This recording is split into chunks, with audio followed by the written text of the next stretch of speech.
So, hello everybody, this is Poemato CX, and for the first time ever, we're gonna play, I think it's the first time ever, we're gonna play a Famicom RPG. Have you ever played one? I don't think so. Oh, I guess we played Sweet Home. Yeah, okay. Oh, Okay, so for the first time ever, we're gonna play the first thing I ever translated. there we go. There, that narrowed it down there. So, hello everybody, this is Lagrange point. I'm not quite sure how to pronounce it actually, but I call it Lagrange point. Um, and It is a Famicom RPG, and it came out in 1991. And I don't even know how to begin to explain it, but um, yep. So let's just go into my story. This is like the very first thing I ever translated. So let me share my quick story with So it. yeah, like you have. Please continue. Yes, you're interested in this. I am interested in this.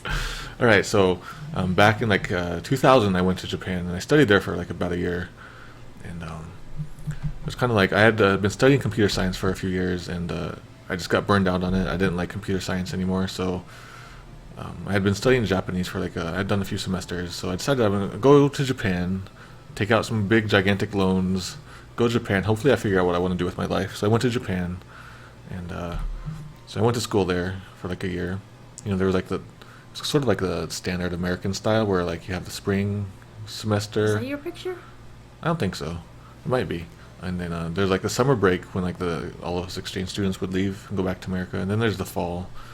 So anyways, we had that system there, and anyway, so at some point in like the spring or summer, I saw on the internet, the internet was still pretty new at the time, and so on a site called J2E or something Oh like my that. God, you found this? Yeah. So somebody named Necrosaro put out a call for a translator for a bunch of just Japanese video games that never got translated.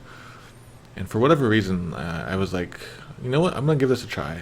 So I sent him an email, and just immediately, he was like, here, have all these gigantic text files. I'd never translated anything before. I don't, besides maybe like a few sentences for friends, maybe. Necrosaro, he's still around, right? Yeah, This is- but okay. he doesn't he's not too active in the scene anymore or anything like that. So anyway, so Necrosaro, he sent me like 75K of a gigantic text file, and actually it was several text files, and I had no idea what I was doing, and I played the game for maybe like 30 minutes, and it's a sci-fi game. It's a later era of Famicom game, so I was like way out of my element. Like looking back, I had no business translating this game. This was like probably the hardest thing I could have given myself. But I did it anyway, and actually, so yeah, I did this. So I mentioned before that there's like the spring and then the fall semesters, and then in the summer, all of us exchange students were expected to fly home and just hang around at home and then come back in the fall. But I didn't have the money for that, so instead I had enough money to stay at like a second host family. So I stayed at a second host family, and I had nothing to do because there's no school. So what I did was I had to occupy my time. So that's what I did with this. This is your little Japanese room? Yeah, this is my little room, and there's this pretty barren and everything like that. But so I watched all kinds of Japanese TV, and I worked on all kinds of projects, and so I'm really glad actually now that I think about it that I didn't go back to America, because if I had gone back, I probably wouldn't have translated this, and I probably wouldn't.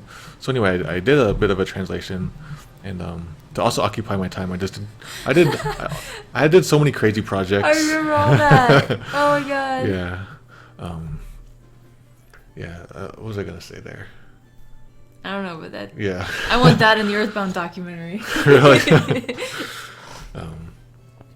So anyway, what was I going to say about this? Anyway, so I occupied my time with the translation, and my dictionary is so full of my hand oils now, just from that project. I had to look up pretty much every word, and I didn't have context on anything. It was pretty bad, but it was decent enough for the time. So I sent it off to him, and here's actually what the text files look like.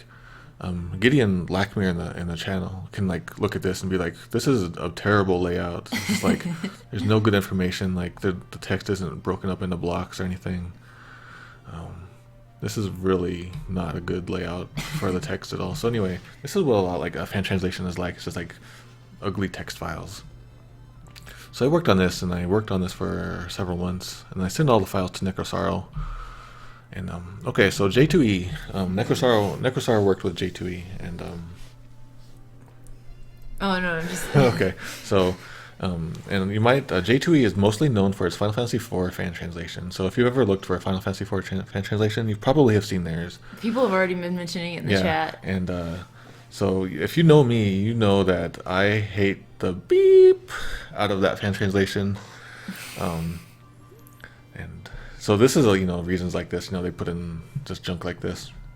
William Shatner is not in Final Fantasy IV, but even though that was the case, I did work with J2E on several different projects, including this one. This was one of my other first translations I did with him. What's this one? Puyo Puyo Super Puyo Puyo 2. Okay. So when I badmouth J2E, it's not like from a totally outsider's perspective. I worked with them on things. So I thought I would share that little bit of history with them. Anyway, so actually I was looking through my things. I was like, oh man, I can't believe I look so young, and that's around the time I was working on it. Guess which one is Mato? Yeah, I'm not the Japanese guy. Actually, the Japanese guy, he called himself Jack. So, man, I look so young there. And now I got like a stubble, and I'm much heavier. Okay, so yes, so that was in the year 2000. So 2,000 years after that, Gideon Z picked up the translation because Necrosaro didn't really do anything with it. So, I don't know when he got it, but it's been 14, 15 years since then. So only just last month did the translation get released. So in that time, I could have had a kid, and that kid would be in high school now, or since that time, I've become, I did all these translations. I did Mother 3, I did Star Ocean, all those things. I also became a professional translator, I got married. I did all these things. My whole life happened, and then finally that comes out. So I'm finally glad to have that closure. But since I haven't played more than 30 minutes of the game, Gideon Z and his posse, they had to really fix a whole bunch of context issues and mistranslations and things like that. And I think they did a good job with fixing it up now. But now to get full closure, I want to do the translation. I want to play through the fan translation, and I'm we're not going to play it all in one sitting tonight or anything, but we're going to play it over time. And Gideon did say, if you see any horrible errors, let them know. Okay. So, yep. So here's what the cartridge looks like for it's a Famicom cartridge. Oh, it's a big one. Yeah, and it's for a Famicom cartridge. It's probably like twice the size of a normal one, and it looks almost like an NES cartridge, which is kind of interesting. And there's a reason for that. And that's because it has an extra chip in it. And the extra chip is the sound chip. There's the battery. Yep, up on the top is on the top left is the special sound chip that Konami put in there. That's huge. And it gives it a good synthesizer sound. Yeah. Like normal Famicom NES games can't do this because they don't have this hardware built in. And if you are a Sega Genesis fan, you're really gonna like the vibe that this music has. Nice. Actually, I'm kind of a big fan. Yeah, let me turn it up. This music that's playing right now, you might be able to hear it.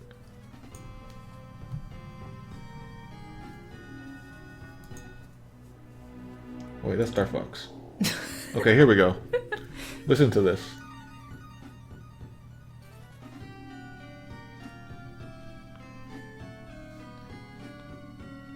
Yeah. Yeah. It's Not pretty as cool. twangy as the Genesis, but really nice. Yeah. Well, I think we'll get more twangy ones later. Okay.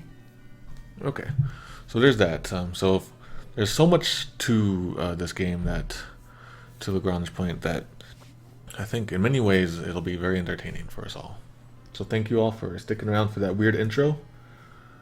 I think there's some points I wanted to make, but I totally forgot them. If I remember them, we'll go. So I have a question Okay, that a lot of people who don't know about fan translations are Yeah. wondering about. You said you've only played 30 minutes of the game. However, you did translate the whole game. Yes. How is that possible?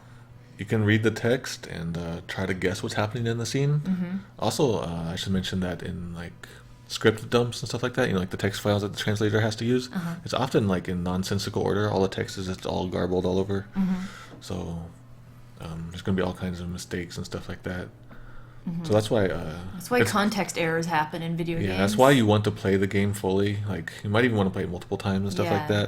that. Professional translators, in-house translators and stuff like that, they'll often have recordings of the gameplay, and then they can go refer to it and stuff like that.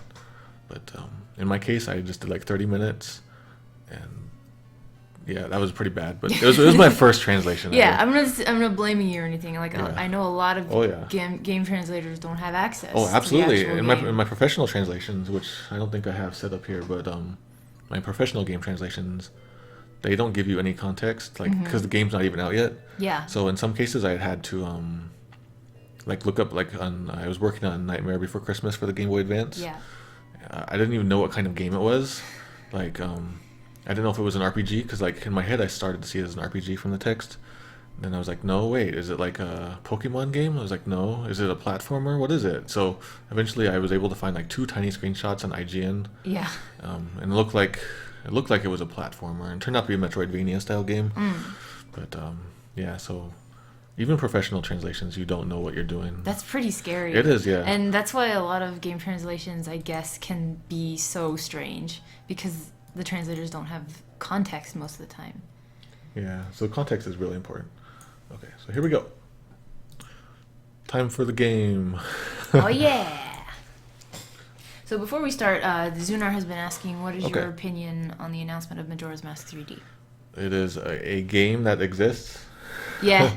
I'm not a big fan of the game. Actually, I was going to share a picture of it, but it's too bad I didn't.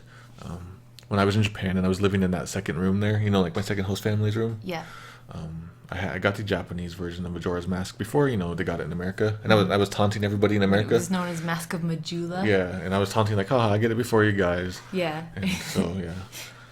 We'll tell that story when we do play Majora's Yeah, Mask. I have many stories about that too.